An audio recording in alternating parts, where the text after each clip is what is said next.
Ana Lilia. Hi, Jocelyn. How is your heart doing in this moment? My heart is holding different emotions. Yeah. It's feeling happy because I just finished holding space for a client, doing a private session.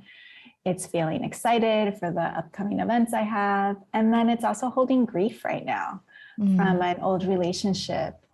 And it's interesting to just kind of sit with a little bit of everything in the moment.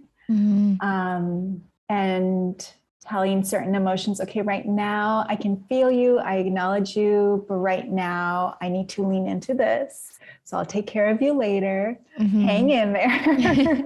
Let me show up for the other stuff first. But I've been noticing, and I feel like, we just had a full moon and just the other things that are going on, that it's like a general contraction that has happened recently that's in my heart right now. And that's okay. Yeah. Thank you for sharing that. And before we continue to expand on that and dive into our conversation, I'm going to have you share with us what it is that you feel grateful for.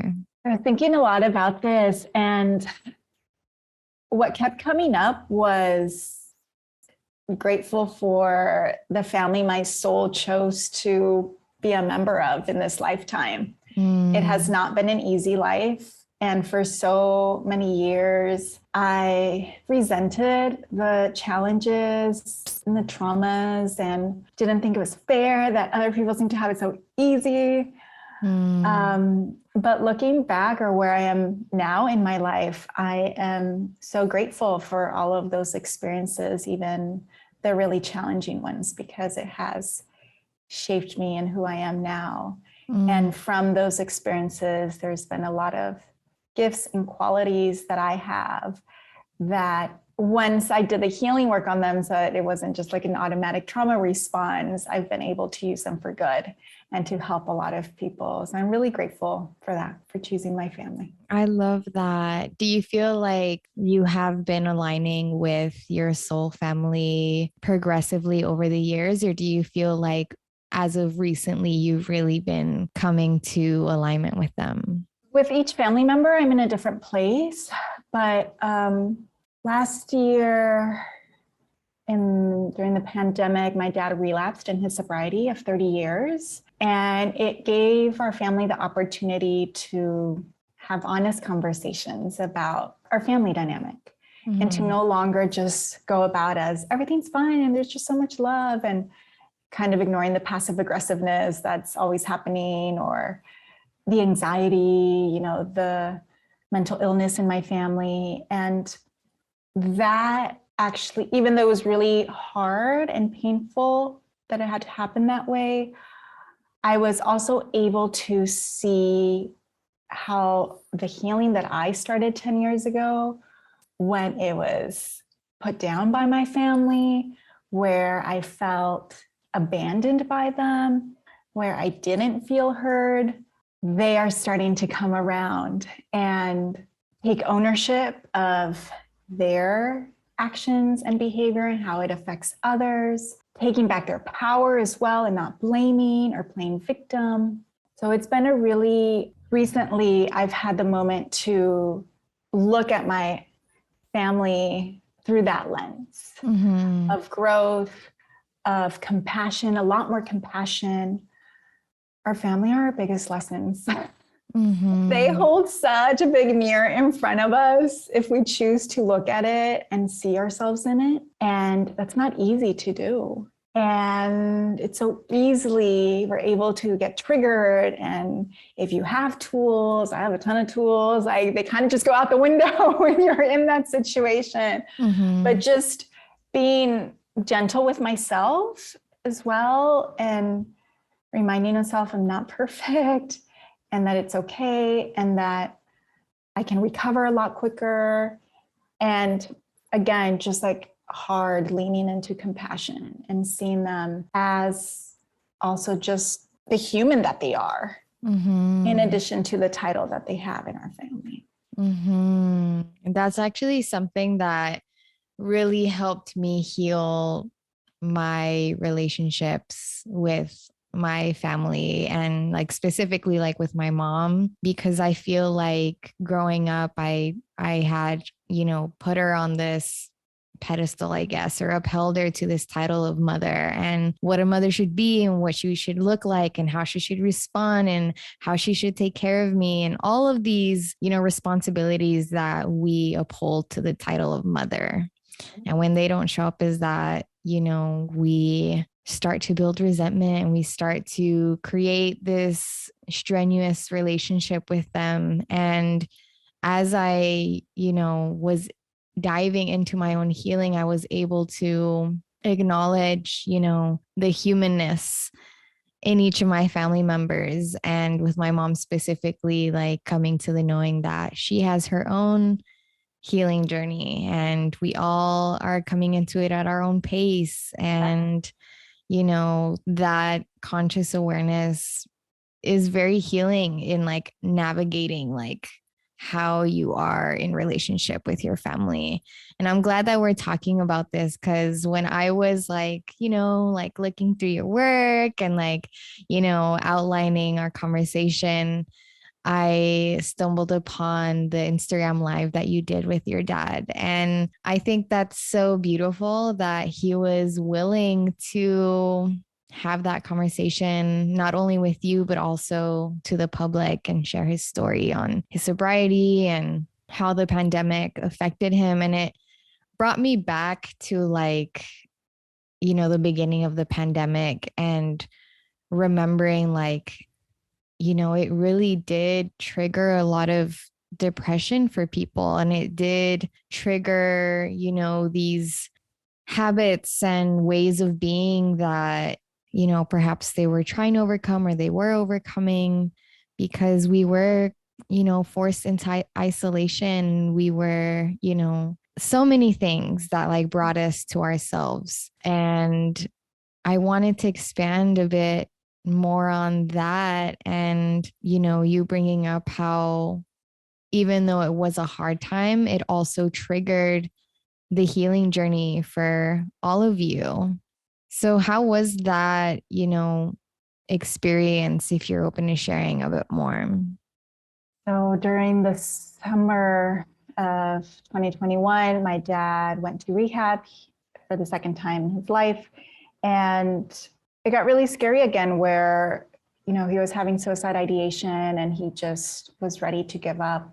Luckily, he didn't. And so he was in recovery for 30 days and he actually celebrated his 71st birthday in recovery.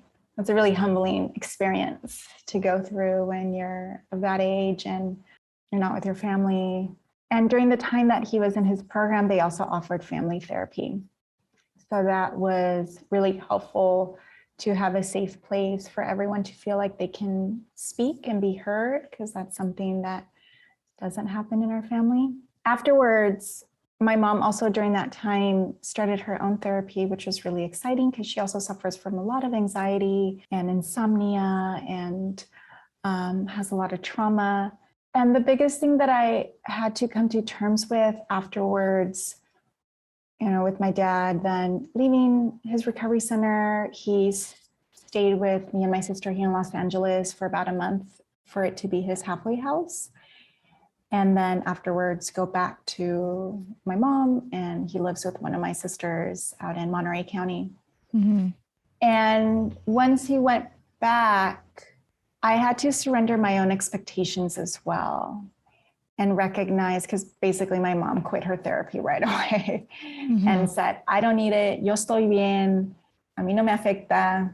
And I felt heartbroken because I'm like, we just went through this whole experience and you're like throwing it away. And then another sister, you know, just never started her therapy. And like, these are the two core people in the physical environment where my dad ended up having his relapse and sobriety. Right. So I'm like, how is anything going to change if the dynamic doesn't change, if like the environment stays exactly the same? So I really had to remind myself, it's not my life.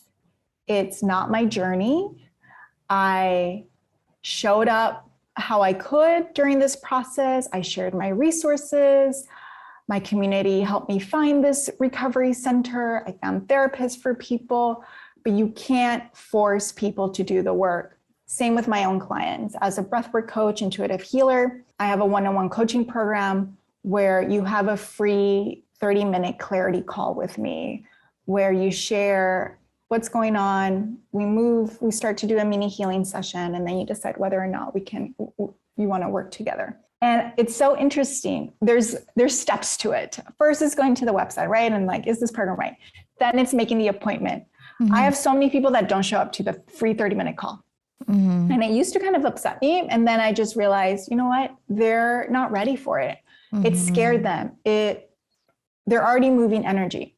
There's others that show up for the call. They have an amazing like breakthrough, tears, clarity, and then I never hear from them again. And so it was just kind of another reflection. It's like the people who are ready to look at themselves, because it takes courage, because you no longer can blame others, because you have to take ownership of your life and choose to do things differently, to create pauses so that you're not having automatic reactions, trauma reactions, so that you're able to respond to a situation, so that you're able to create boundaries, to communicate, to advocate for yourself. It's very courageous work. And not everyone is ready for it. And I believe that souls have different ages. And some people are brand new to planet Earth and it's fucking scary. And like, they don't know, they're just like in survival mode. And then there's other people, other souls who are older. And I put myself in that category where it's like, we're ready. We don't want to continue repeating the same mistakes. Like, I want to upgrade. What else can I do? Yeah. And so it's coming. I've had to come to terms to that. And so it helped that I already had that practice within my own line of work, and then putting that into practice with my family and surrendering and just not even hoping, but just giving them love and letting them know that no matter what, I'm here for them, but also then being protective of my own energy and not just giving it away. And so, I have chosen to kind of limit how much I talk to my mom, because it is stressful interaction. But in general, I feel like there's an underlying knowing that there's just a lot of love. It's just that everybody's different. And we're just kind of giving each other spaces. And my parents, it's taken them a long time to accept that as well within me, because I am very different than my siblings. I am the oldest. I beat the drum to my own beat. Like, I don't live a traditional Mexican-American life. Yeah. I don't have kids, and I'm 41. I'm separated, getting divorced. I don't own a house, just like the goals that my parents had for me. Right. Failed them all. Yeah. So it's been, I think, with all of us, you either kind of accept or you continue to hold on and drive yourself crazy. And I'm sure that a lot of like inner child work has come into play with that as well. And like, I love that you touched on like acknowledging what is and isn't your responsibility. And I feel like growing up under these kinds of circumstances with our families, we can, feel, especially as someone who like maybe, extra empathic or is naturally a healer, you feel the need to take on responsibility to help someone or to guide someone or to awaken someone or heal someone. And I'm sure that, last year you were able to connect with that inner child and you're able to like do a lot of self-soothing and affirming. Did that come up for you? Yeah, absolutely. It was actually another gift that came from that situation where I was able to witness that the healing that I've done with my inner child has really worked, because she didn't feel, she was sad, she was worried, but she no longer felt responsible for his sobriety and didn't feel that my dad choosing to drink again, it wasn't an act of him saying, I don't love you. I used to, as a child, feel like my dad doesn't love me because he's drinking. he's trying to kill himself. He's hurting himself. He's hurting us. He doesn't care about us. And then I was actually asked by my dad to help him. And I was 7 years old. I had no idea what he meant by that. I just knew that things were really scary at the household. And so as a child, I interpreted that like, oh my gosh, I have to be like the perfect daughter. I can't fight with my sisters. I'm going to do everything right. I'm not going to do anything that's going to upset him, because he was always an angry drunk. And so that carried on, even when he became sober, like that perfectionism, that role that I was given of like taking care of my parents and my sisters and figuring things out, even though I was a child. But many of us go through that when we have parents who are immigrants and don't speak the language, and they depend on us to translate for them and make decisions, even though we don't know what's going on. And so it was great to experience this time around that I wasn't activated in that way. I wasn't panicked. And I was able to, I had a clear contrast by witnessing my sister, who is 3 years younger than me, whom I live with. Her inner child was so activated by my dad's relapse and sobriety. She was starting to have panic attacks.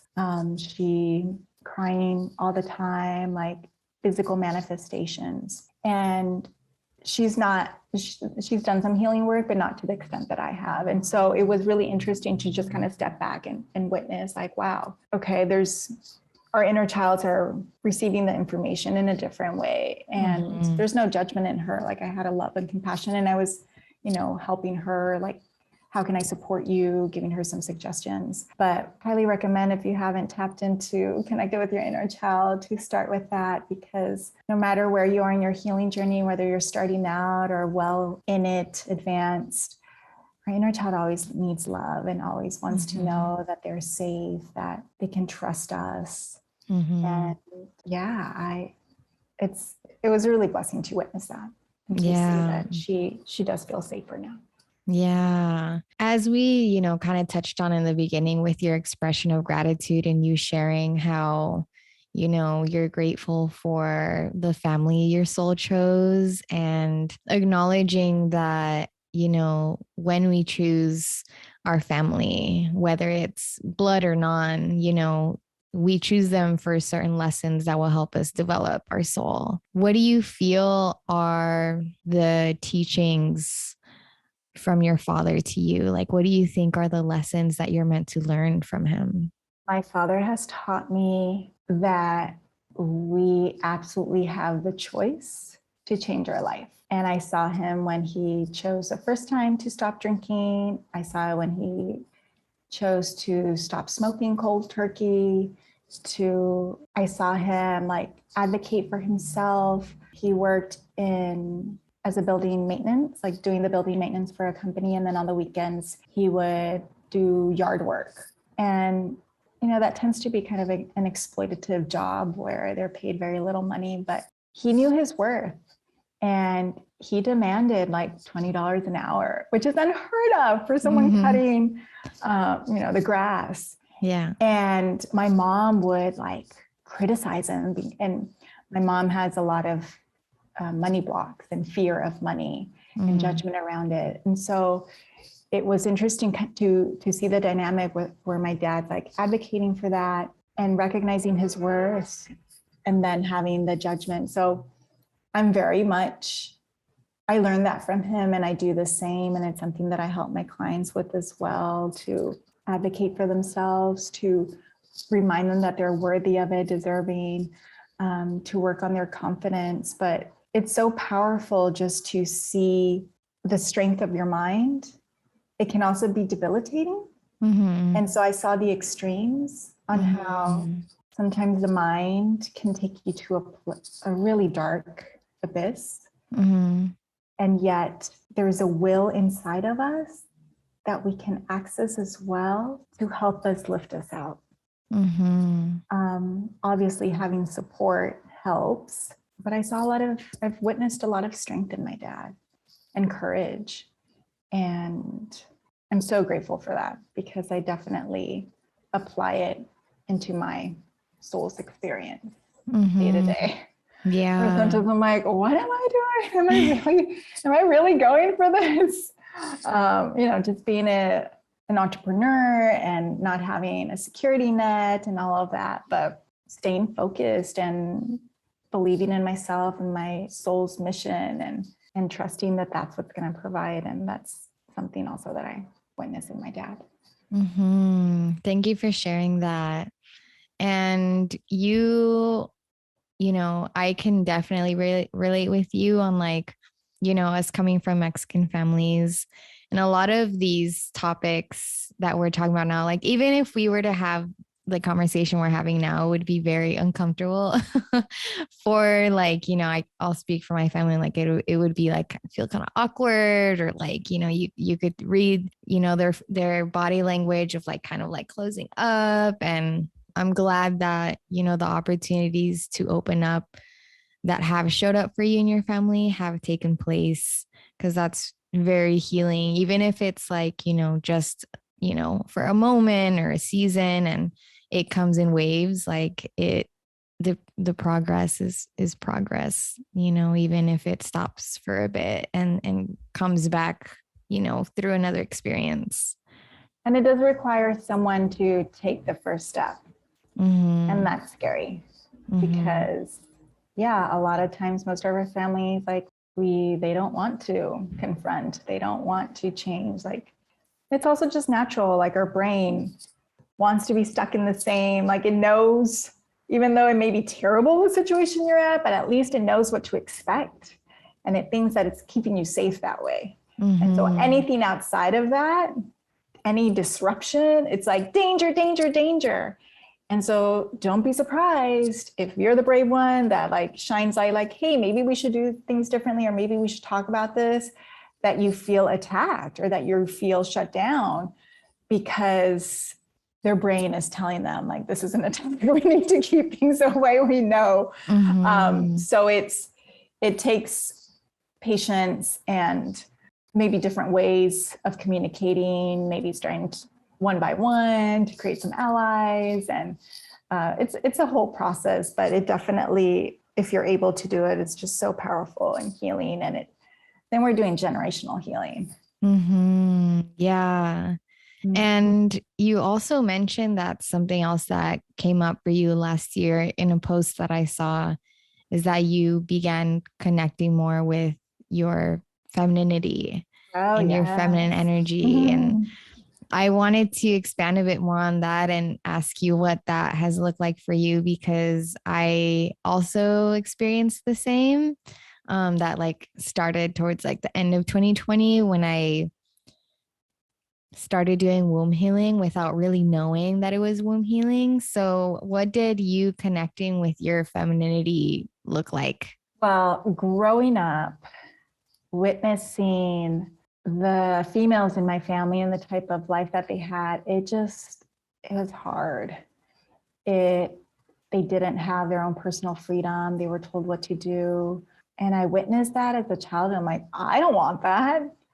Like, no, that looks awful. And so my masculine energy, it not just that's awful, it was like, that's unsafe.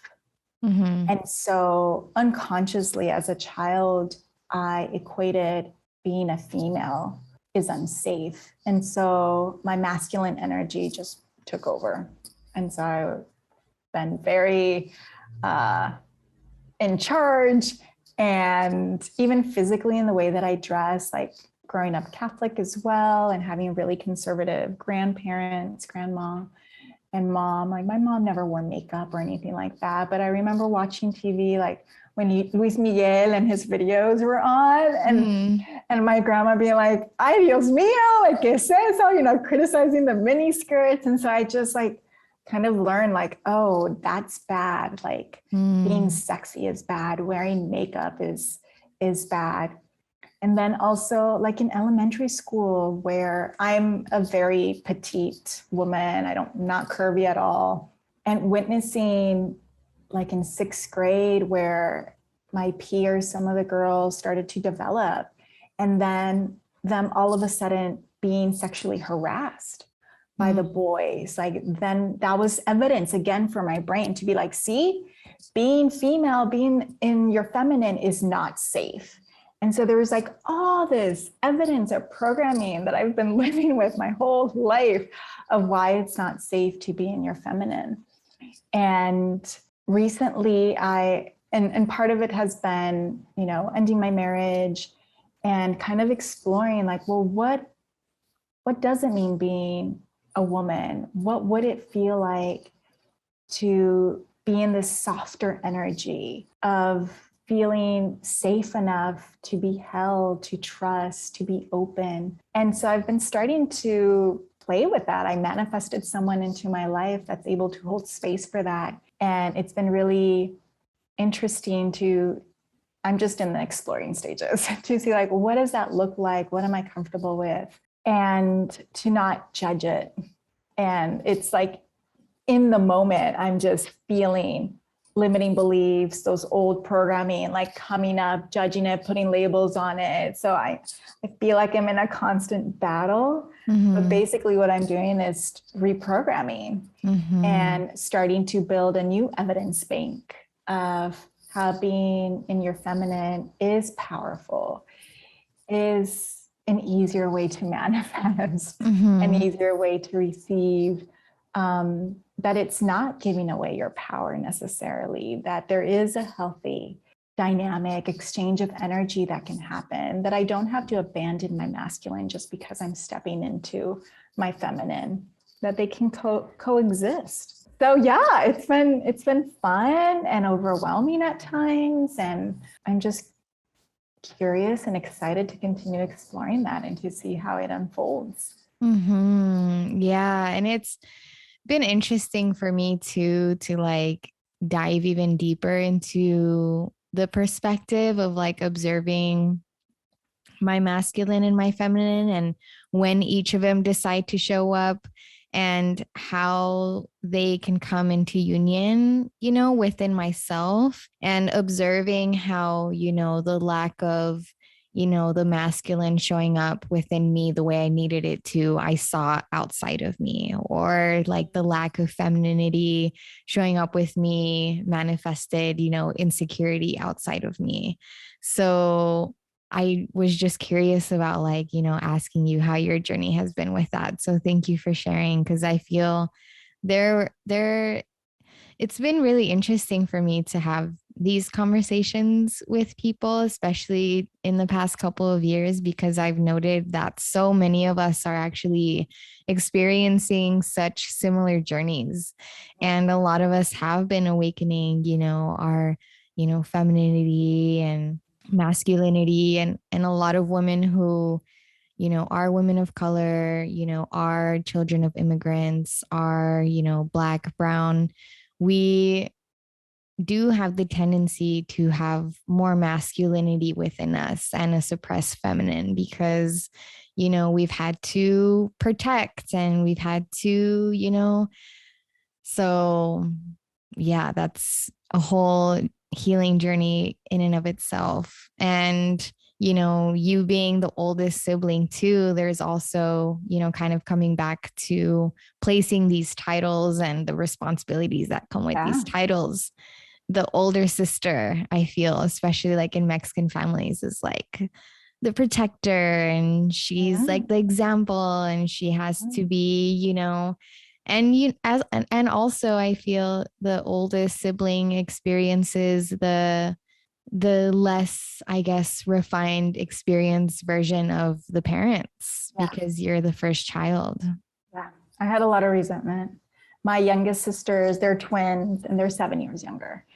So they didn't even really remember my dad drinking. By the time that they were older, my parents had a little bit more money where my sisters were able to do like the music classes that I was never able to do. And some of the things, they were able to just experience other things that I didn't and not have all of the responsibilities that I did. And so for so long, I had so much resentment towards them. That was part of my healing that I had, not that I had to do, that I did. And then like write an amends letter to them, like apologize to them and take ownership for being such a mean sister, because this is what I experienced. we assume that our family members know what we went through just because we were all living in the same house. Like I grew up in a small 1,000 square foot house with 6 people in it. But everybody has a completely different version. Not as a version, it's just like their own experience. And so when you start to open up and share like, oh, well, this is how I saw it, or this is how I experienced it, this is how I felt it, this is how I remember, it just shines light. And for them, it brings context and understanding. And it's like, oh, and it makes them realize, oh, it's not personal. Whatever they were going through, it's her own trauma, and it doesn't really have to do anything with me. That's really healing as well. I think that's one aspect of why I appreciate honest conversations so much, because it awakens you to like the own assumptions that you created, the own stories you created within yourself about that person, or about how you're in relation to that person, or vice versa. And then you realize like, oh, like we all experience this in our own way and are perceiving the situation in our own way. And I shouldn't take this personal. Like this wasn't on me like the way that I thought. So yeah, I appreciate and value honest conversations so much, and feel like it's one of the most healing things that we can do with our relationships with others. And, kind of expanding a bit more on you being the oldest sibling and your experience with your family and in our culture, and you being different, you choosing to not, abide by what our cultural expectations of how your life should look like, or how you should experience your life should be, and choosing differently. When did that really show up for you in your life, where you had to really make your own decisions and really choose differently? When do you recall like those seasons of your life coming up in your adulthood? As an adult? Well, as a teenager, like towards the end of high school, just going to college, like my parents just wanted me to stay. I'm from Napa. They wanted me to go to the JC and then maybe transfer to Sonoma State and then get a job back in Napa and, do the whole thing. And I'm like, no, I might be going to LA. I got accepted to UCLA, or I got accepted to UC Berkeley, or, I got accepted to every school that I applied to. And they were just like, how are you going to be living out of the house? Like, that's just unfathomable. Like, you should live in the house and then commute to school. And I'm like, what? No. And I just have a personality where I care what people think, but I just do what's best for me, because it's this fire inside of me. Literally, if I do something that I'm not aligned with or just isn't right, my whole body reacts to it. I cry. It just makes me think of when I moved to LA after college, and I had a job. I was working in PR, Spanish PR for Pitbull was our client when before he was Pitbull. And I fucking hated working in PR. I was like, what is this? Like, this is how our news is made. Like, publicists calling reporters and telling them what story to write. Like, the curtain was just being pulled. I lost my innocence, and I'm like, this is not right. Yeah. And sure enough, 3 months later, I was fired, and I was so happy, because every morning when I would have to wake up to go to work, I would cry and I would feel terrible and I would feel depressed. So I just can't do something that isn't right for me for too long. Like, I get fired or something happens, and it's just such a blessing. So I just, really tap into my intuition. And there's been so many times as well where people tell me, what you're trying to do is not going to happen. Like, it's impossible. You don't have the SAT scores for that. You don't have this, you don't have the experience. But when I am so sure and aligned and I have no blocks around, I'm like, I don't even know how it's going to happen, but I know it's going to happen. And it happens. Yeah. And so that's just kind of how I have lived my life. And it's been really magical, and it's not easy either. It sounds like it could be easy, but it's not, because there's a lot of stuff that you have to navigate as well. But yeah, I'm so grateful for that quality of just, it's almost like being stubborn. Yeah. and just doing you. It's like, no, this is what I got to do, and I'm gonna do it. I always use as a gauge for myself, growing up Catholic and being Mexican, my parents always talked about death since I was a child. Si me muero, like this is gonna happen, right? So I have always used death as a gauge for myself. And I ask myself often, if I were to die tomorrow, is there anything that I would regret? And it's a really quick way to let myself know how authentically I'm living my life, what needs to change, what have I outgrown, what do I want to work on and call in. And I use that all the time to bring me back to my center, to bring me back on my path. And that's also been a really helpful reflection question for myself. I love that you aren't like afraid or timid of, reflecting on death or using death as a teacher, because I really stand by that, death is one of the greatest teachers that we have.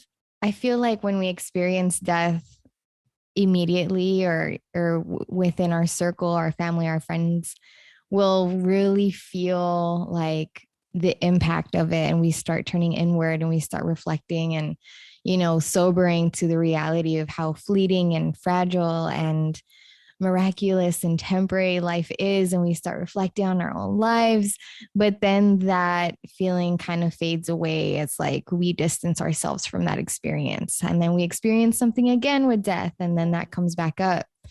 But I feel like if we carry the truth and like don't ignore, turn a blind eye to death, because it's such an uncomfortable topic for so many people, it keeps you in alignment like it has for you. It like puts things in a perspective of like, okay, am I satisfied with how I'm living my life? Would I have any regrets if, God forbid, something were to happen to me tomorrow or in an hour from now? That also gives birth to new stuff, because you are reflecting on that dichotomy, like light and dark.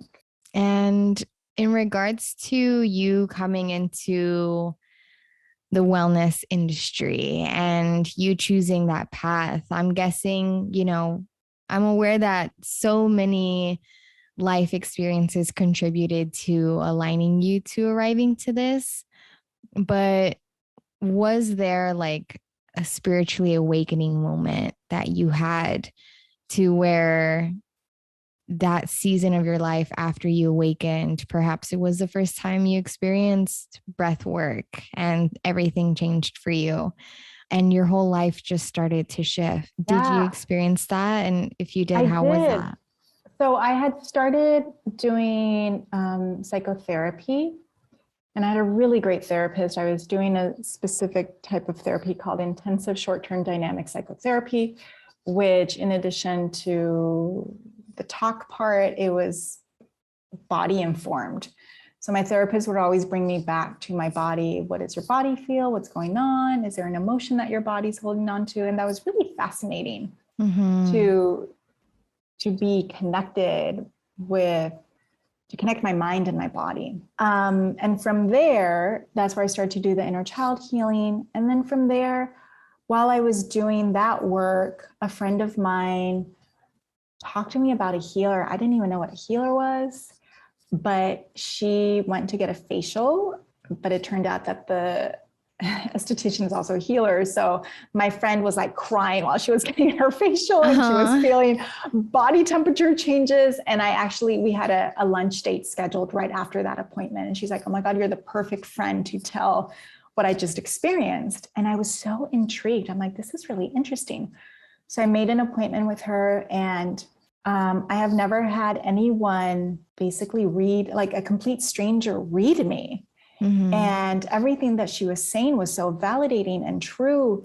And physically, I was feeling shifts in my body. I felt at one point that I was levitating. I left my session feeling so much lighter and energetic. And while I was walking down the street, I could feel people turning to look at me. And it's not because of how I looked, it was because my vibration, like energetically, I was just buzzing. I was high. So I'm a very curious person and I love learning. And so I got home and I'm like, can I do this for myself, by myself? So I laid on the ground and I dropped in. Granted, I had never well, actually, when I was at UC Berkeley, I did take a semester of meditation class, but I was so not ready for it. Like I would see people in the class with their eyes rolled back and I'm like, what the fuck is going on? Like, this is scary. I'm just going to sit here on the grass and I don't know, watch the birds. So then fast forward, I don't even know how many years, 15 years, to drop after one session, be on the floor and my body involuntarily starting to move and do its own things. And then I just in that trance-like state, I was asking questions like, why is my leg moving? And then I would get a message like, oh, the angels are stretching you. And I know all of this sounds insane, but it was almost as if my worlds were coming together because growing up Catholic, like I was so religious as a child up until a teenager. And I would talk to angels when I was a child and connect with them and pray. And so it felt actually like having this healing experience and having angels come through felt like an easier transition because there were beings that I was already familiar with and that I trusted. And so that really helped. That was my awakening, basically. And then after that, I just continued exploring different modalities. And then breathwork was one of the later ones that I came across. And what I loved about it, again, I felt like it brought me back to my power because even though you're working with a practitioner, you're doing the majority of the work. You're actively breathing, you're receiving messages, you're feeling things. And so I loved that. I felt empowered. I couldn't believe that by manipulating my breath, I was able to change the way that I was feeling. And I just fell in love with it. And I was like, oh my God, first I continued doing it for myself. And it was really therapeutic and healing in conjunction with all the other modalities that I was using. And then I decided to get trained in it. And I did trainings to facilitate. And since then, the way that I hold space, there's a lot of layers to it that is from the different modalities that I've learned and gifts that have opened up since doing this work. So my clairvoyance, I've been Reiki attuned, I've done theta healing. So now my one-on-one sessions mainly are like a combination of like therapy with healing. If you're doing in person with me, it's also like physical touch and aromatherapy and vibrations. So there's a lot of layers to it, and it's just fun to continue letting it evolve and to personalize it for what my client, the type of support that they need and where they're at. It's been so fun. I'm just so grateful for it. Before that, I was after PR. I remained in entertainment, and I was doing commercial acting and like print work and all of that.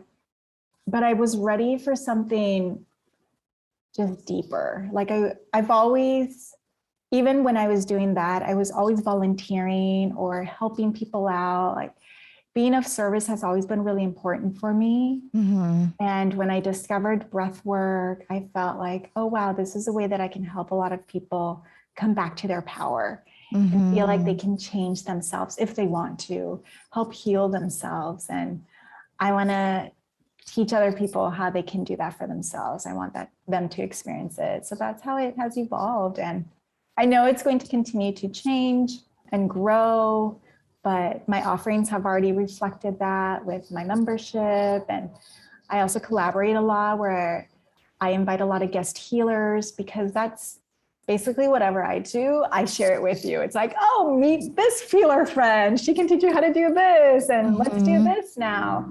Because different modalities resonate with different people, or they help us kind of like take out another root or core that something else wasn't able to access. So it's been really fun to, again, like going back to my center and really honoring where I'm at in my healing journey, which it always reflects back in the clients that I have, and how can I serve them into meeting their current goals.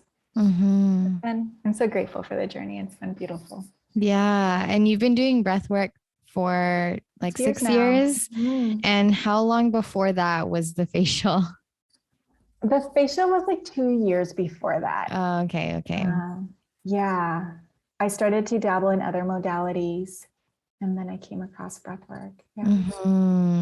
Yeah, I think that's important to know. Like when we first come into an awakening or an experience that awakens us, is like you start to open up to all of these different modalities, and it can feel somewhat overwhelming. And I think especially now, as like, spirituality is becoming popular and capitalized and, mainstream, it can feel like, you want to do all of these things, but it's important to note that it's going to evolve as you evolve, and you're going to be divinely led from one modality to another. And you might end up, coming across a modality that, will change your life and will become the way you are of service to the world, like breathwork has been for you. When you experience your awakening, did you experience like somewhat of like a disassociation from like society and from your family, because you started just feeling like you're just seeing the world differently? I always wanted to be meditating. I would drop and I didn't even know where I went for hours. And I felt like I was home when I was in a different plane. And I saw myself not wanting to come back because there was so much pain on this planet. And so I had to remind myself that right now I'm in the human form. I need to, and that this is what I'm experiencing now. And I can take breaks, but one isn't better than the other. But yeah, when you first start to experience that like bliss and just unconditional love and peace, it's like, can feel addicting. Yeah. And then coming back to experiencing life where, yes, there is suffering, there are challenges, but again, recognizing that there's always a gift in it if we choose. And there's an opportunity for us to grow and upgrade and learn and connect, meet people. And so that helped to be okay with coming back. But I get really excited when I learn about something. So I want to share with everyone, and I want them to experience it as well. So that was another time where I kind of had to manage expectations. And just because something worked for you or you're excited about doesn't mean that it's for everyone. And that's okay. Yeah. What is one of your most like cherished experiences that you've shared with breathwork, like within yourself and your own experience? I'm really grateful that breathwork has helped me process a lot of grief that I've experienced, from the ending of my marriage to the death of my dog. It just has allowed me to have a container where I'm able to process it, not from an intellectual place, but like a full body, soul, energetic place. And that's been really healing. And so I'm really grateful for that. Within my clients, I've seen miracles happen. I've seen instant manifestations. Their whole energy changes. And it's so inspiring. And it makes me so happy that connecting with their breath has transformed their life as well. Do you have a favorite breathwork technique personally? I use a two-stage breathing practice where you breathe using your diaphragm and then your heart space, your chest, and then you exhale. So it's a circular breath. As soon as you exhale, you go back to the breathing. There's plenty of moments where you might forget to breathe or you feel like you're kind of drifting off. And I always tell my clients, my students, I'm like, that's okay. You'll just kind of come back. But doing that breathing technique, what I've also have noticed is that when I'm experiencing stressful situations out in the world, my body automatically drops down to breathing with my diaphragm. And so now I'm in a place where it automatically regulates itself, which has been another really beautiful gift where it's like, okay, my body knows what to do. And what that does is that in a really stressful, maybe sometimes even dangerous situation, I'm able to respond to the situation instead of reacting from a place of fear or panic. Obviously, if you are in danger, like you don't want to be in that place, you want to be in the fight or flight mode, and you will stay there. But that's been just kind of something cool as well that I've witnessed. It's like, oh, wow, like my body already, like it knows how to breathe. A lot of times we forget to breathe or we do a lot of shallow breathing, but once you start to practice a regular breathwork practice, it becomes second nature. Yeah, that's something that I have loved about breath work is like it's made me more consciously aware of like my regular like day-to-day breathing patterns, and I'll catch myself like, oh my goodness, my breathing is so shallow right now, and then like I'll deepen it. But I think what I've appreciated about breath work the most is that it has been my greatest tool in bringing me back to the present moment, because I really see it as like the portal to the present. Because when you're like conscious with a breath, you're like conscious within that very moment, because our breath is never happening in the past or in the future. It's always happening right now. So whenever I'm like trying to reel myself back to the present, I'm like, okay, let me take some deep breaths because that will bring me back to the here and now. So cleansing. Yeah. You recently turned 41. Happy belated birthday. Thank you. How does it feel, or like what reflections have been coming up for you or intentions as you're stepping into this new decade of your life? I'm starting to feel like a woman. And I think that's part of the journey that's tied back to healing the feminine, to being safe in it, where I feel like even in my 30s, I was like, oh, I don't want to get older, and there's so much, layers to that, just because in our society, aging is not something that you want to do, and you're no longer desirable, and it's harder to get a job and this and that. But especially now that I'm 41, I had a whole year in my 40s. I just feel like more grounded and powerful and comfortable in my skin, I guess. Wow. And excited for the future and what I'm creating and calling into my life, and continuing to step into my feminine and letting her lead as well. What do you feel are like some of the biggest lessons that you took away from your 30s? My 30s was healing for me. There was a lot of healing that happened, and letting go. I did let go a lot of beliefs, people, situations, circumstances, jobs, titles, dreams I never realized. And that's not easy to do. Again, that's courageous. And with that, when you're releasing so much and healing so much, you're going to a place of feeling like you don't know who you are. I remember clearly a moment in one of my healing sessions where I was just crying and crying and crying. And I'm like, I don't know who I am anymore. I've let go of that story. I feel like nothing's anchoring me. Like, and it felt really scary and exposed. My 30s were that. My 20s were just survival mode. Very courageous. But I felt like I was running in place. Yeah. So the survival of the 20s and the healing of the 30s, what do you intend to come of the 40s? Really desiring more ease.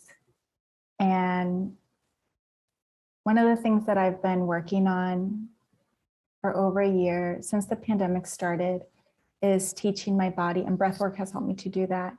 But I've been working with body workers to teach my body to feel safe resting. And I feel like this is another like immigrant programming where resting, you're being lazy, there's so much to do, ponte a trabajar, all this guilt, it's such a privilege. And so for until recently, it was just like push, push, push, push, push. And recently, and the person that I have manifested into my life who's able to hold this feminine energy has also given me the opportunity to lean into rest. And so I just experienced this weekend. It's like, wow, this is the first time where I'm doing like a weekend getaway and I'm not also working and feeling panicked that I'm not working and then I'm falling behind. And so that was an example of like, okay, I am healing that part. Like I am feeling safer in that and just trusting that it's okay to save, to rest, to not constantly be working. So I'm craving more of that, but then also I'm feeling really creative and inspired and productive. So having a balance in both.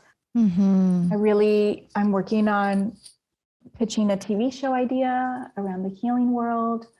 So that's a big project that I'm going to birth this year. And with that, recognizing that that means I have to put some things on pause or, shift my energy and attention so that I can hold space for that and work on that. Because in the past, I felt like I need to do all of it, or if I'm not doing all of it, I'm letting people down, and so I've had to check and heal my my savior mentality and feeling like people can't do it without me. It's like, no, people can do life without you. Like, check yourself, girl. Yeah. And something also too for me, like in checking my savior mode is realizing that when we're so quick to take on the responsibility for someone else or to save someone else in any way, shape, or form, we're also disrupting their own life lessons and karmic cycles. So it's like, I don't want to get in the way of your learning. I don't want to get in the way of, how you're being divinely led and guided. But I love how this, I could have dove into a whole conversation on just breath work, but I love that this conversation ended up unfolding as us getting to know more about Ana Lilia. And, Doris has brought you up so much to me. And when I saw you at her birthday performance that she had, and she like shouted you out, and I saw you and you went up to her and you hugged her, I was like, oh my gosh, like this human has such a beautiful energy. Like you were emitting and radiating your energy. And I was like, wow, I told Doris after that when we got together, like, oh my gosh, she really has a super beautiful energy. And now kind of getting to know a bit more about you. Like I honor how your expression of self-love is manifesting like a fulfilled life. And you have experienced so much, and I can relate to a lot of your stories. So I appreciate you sharing that with us. And to kind of like just bring this full circle, I feel called to ask you to share with those who are trying to manifest a fulfilled life, are, feeling just so different from others, are feeling lost because they are starting to see the world differently. What words of affirmation would you gift them as someone who has been there, who is continuing to commit to manifesting this life of fulfillment? First of all, just thank you for your kind words. You made me cry. I'm like, oh my God, I feel so seen. Thank you for the love. You may be feeling scared and lonely and misunderstood right now, but you're going to start to find your tribe, your new group of people, souls who are on a similar journey. Ask your angels, your guides to bring you support. And little by little, you just start to create your new community. And it's so beautiful to have that safety, that support, people who are able to reflect back to you your thoughts, your view of the world. And there's many of us out there. And especially now with social media, like, there's pros and cons to it, but it does allow for an easier way to spread information, to meet people. I'm super available. You can DM me, send me an email, whatever, any way that I can support you. We can hop on a call, because I've been there, and it was during a time where it felt more isolating. There wasn't all of this information necessarily online about this or on Instagram. But I also just want to celebrate you for your courage and for following your path and listening to your soul and being true to yourself, because we need more of that in this life, in this planet. Like, we need more love, we need bright light, because there is so much pain out there. And when we do the work, it's a ripple effect. Our immediate circle starts to get inspired, start to do their work, and it just spreads. And so I celebrate each and every one of you who are on this path. And I just also want to say I love you. And I love you too, Jocelyn. Thank you for this interview and for this podcast and for sharing stories of beautiful souls out in the world. Yeah. Helping other people not feel alone. Love received and reciprocated.